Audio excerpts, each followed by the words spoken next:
안녕하십니까, 반갑습니다. 여러분들과 발성 그리고 노래에 대한 이야기를 나누러 온 권쌤입니다. 지금까지 앞에 영상들을 주로 봐오셨다면 주된 내용이 발성에 대한 이야기였어요. 그쵸? 우리가 소리를 어떻게 내야 되며 어떻게 냈을 때 사람들이 듣기 좋은 소리를 낼 수 있는가에 대한 이야기를 주로 나눴던 것 같아요. 근데 이번부터 남은 이제 10강 정도의 강의는 이제 발성을 사용해서 어떻게 듣는 사람에게 좋은 노래를 전달할 것인가에 대한 이야기를 나눠보려고 합니다. 자, 그러면 이제 오늘의 주제인 음악의 3요소를 먼저 소개시켜 드리도록 하겠습니다. 음악의 3요소는 크게 음정, 박자, 리듬, 이렇게 총 3가지가 있습니다. 이건 아무래도 뭐 우리가 초등학교 때 혹은 중학교 때 이제 음악 시간 때 시험 보면 많이 나오는 내용이었죠. 근데 이 중에서도 음정, 박자까지만 한번 공부를 해보도록 하겠습니다. 자, 그럼 지금부터 가보겠습니다.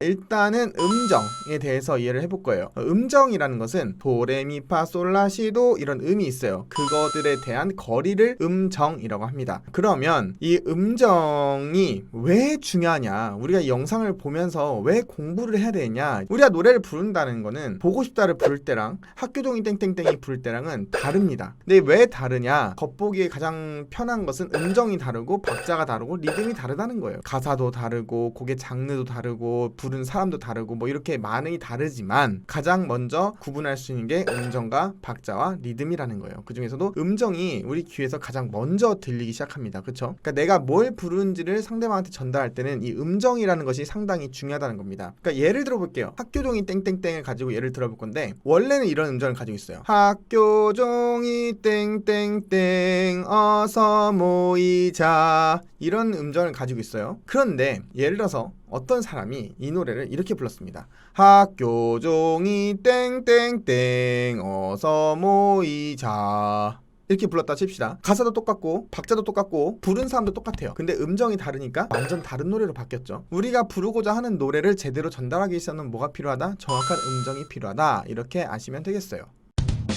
그러면 이제 박자에 대해서 이해를 한번 해보도록 하겠습니다. 이 박자라는 건 무엇이냐? 이 박을 규칙적인 위치에 배열시킨 걸 박자라고 합니다. 자, 그럼 조금 더 깊게 들어가서 이 박, 음이라는 건 도레미파솔라시도라고 알겠는데 이 박은 무엇이냐? 음악의 기본 단위이자 리듬의 최소 단위라고 정의를 내리고 있어요. 근데 조금 더 쉽게 말하자면은 이 곡이 흘러가는 위치에 있는 포인트들이라고 얘기를 할 수가 있어요. 예를 들어서 동해물과라고 했으면은 동해물과가 아니라 동해물과 이렇게 있지 않습니까? 그러니까 이 박이 다르다라고 우리 인식을 할 수 있는 거예요. 그렇기 때문에 이 박자라는 개념보다 음이 있는 위치를 규칙적으로 배열해 놓은 것이 박자다. 어렸을 때 배운 거에서 4분의 4박자, 뭐 4분의 3박자, 8분의 6박자 이런 것들이 박자를 표기하는 기본 단위라고 볼 수가 있어요. 그러면 이제 이 박자에 대한 정의를 알아봤으니까 또 이 박자가 왜 중요한가, 그거에 대해서도 좀 우리가 좀 알아볼 필요가 있겠습니다. 이 박자가 중요한 이유는 아까도 말씀드렸던 것과 똑같아요. 이 박자도 바뀌면 이 곡을 쓴 작곡가가 의도했던 느낌이 바뀝니다. 즉 다른 노래가 되기 때문이죠. 자, 이것도 한번 똑같이 학교종이 땡땡땡으로 한번 예시를 들어볼게요. 학교종이 땡땡땡 어서 모이자까지 있었어요. 음정은 똑같이 할 건데 박자를 바꿔보겠습니다. 학교종이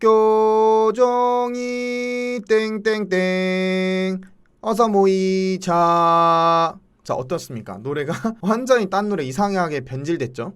박자가 바뀌면 노래가 변질되는 거예요. 묶어서 우리가 이 정의를 좀 생각을 해보자면 음정이 바뀌어도 박자가 바뀌어도 노래가 바뀝니다.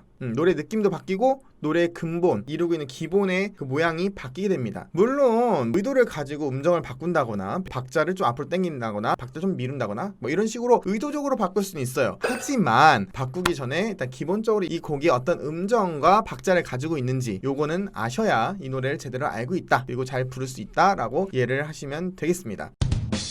정리를 한번 간단하게 해보도록 하겠습니다. 음정, 박자, 이거 왜 우리가 제대로 익혀야 되느냐? 그냥 단순하게 치면은 듣는 사람이 편하라고 해요. 부르는 사람은 솔직히 음정 박자를 안 지켜도 됩니다. 음치들은 사실 음정 박자를 안 지켜도 재밌어요. 노래방 가서 마이크 잡고 동해물과 백두산이 그렇게 불러도 신납니다. 기분이 좋습니다. 왜? 난 노래를 부르고 있으니까. 하지만 듣는 사람이 괴로울 뿐이죠. 그리고 우리는 그 노래를 잘 불렀다 하지 않아요. 그렇기 때문에 일단은 듣는 사람을 위해서 음정과 박자를 정확하게 숙지하고 그 노래를 그대로 잘 전달해주는 것이 가장 기본이다 라고 이해를 하시면 되겠습니다. 참고로 좀 꿀팁을 드리자면 사실 노래를 많이 듣기만 해도 정확한 음정과 박자를 찾을 수 있는 능력이 대다수는 있습니다. 다음 영상에서 리듬에 대한 이야기를 더 이어나갈 예정이니까 그 영상까지 한번 보시고 본인이 어떤지는 녹화나 녹음을 통해서 한번 체크해 보시는 것도 꼭 추천드립니다. 그러면 여러분들 다음 영상에서 만나 뵙도록 할게요. 바이바이.